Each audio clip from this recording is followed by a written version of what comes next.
Hello everyone, I am Sulu Fan from the First Clinical College of China Medical University. Today we are going to talk about myocarditis. Similar to the cardiomyopathy, myocarditis is also the disease about myocardium, but exclusively caused by inflammatory process. The inflammatory process can be induced by both infectious and non-infectious agents. Among the infectious agents, there are virus, bacteria, fungi, parasite, and so on. Virus, mainly Coxsackie virus B, is the dominant cause.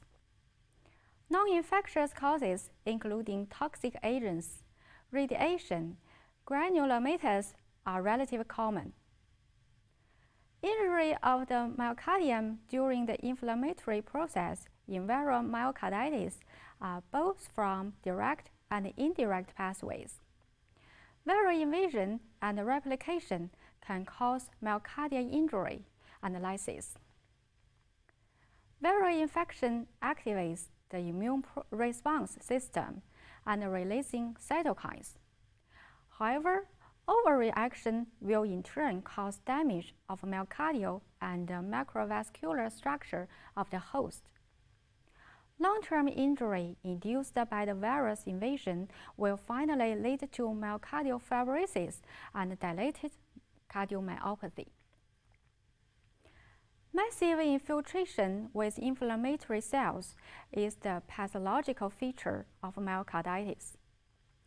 The inflammatory cells can be lymphocytes, mononuclear cells, and occasionally eosinophil cells.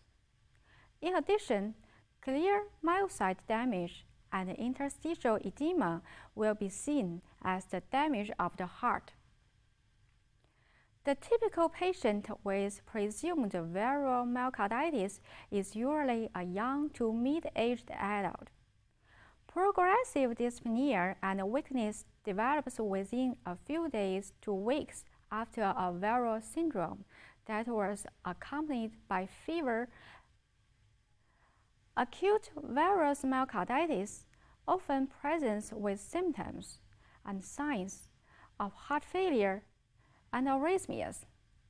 The chief complaints may be palpitations, dyspnea, chest pain, or syncope. During the physical examination, we may detect tachycardia, which is not parallel with fever. The third heart sound, or murmur. Besides, some signs related with heart failure, such as gallop rhythm, crackles of the lungs, jugular distension, may be found. A small number of patients present fulminant myocarditis with rapid progression to cardiogenic shock and multiple organ dysfunction. The diagnosis of acute viral myocarditis needs a comprehensive evaluation. If the patient presents the relevant symptoms and signs of the heart 2 or 3 weeks after virus infection, with or without virus arrhythmias, we need to check the biomarker of heart injury. Elevated troponin or creatine phosphokinase fractions accompanied with enlarged but weak ventricle with tissue edema from X-ray, cardiac magnetic resonance imaging, and echocardiography may support the likelihood of the diagnosis.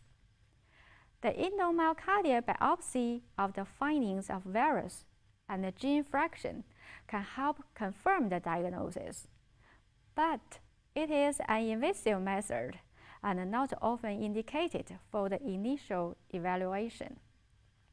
Sometimes the detection of positive antibody to virus-specific IgM is a hint to prove recent virus infection. There is currently no specific therapy recommended during any stage of viral myocarditis. During acute infection, Therapy with anti-inflammatory or immunosuppressive medications should be avoided, as their use will be shown to increase viral replication and myocardial injury. Nevertheless, if the type of virus is confirmed, specific antivirus treatment may be used when the situation is severe. Patients need good rest and essential nutrition, such as proteins and vitamins. Medications which support nutrients of myocardium may be useful. The main treatment is the treatment of communications and organ support. If there is heart failure, diuretics, vasodilators, and ACEI can be used when necessary.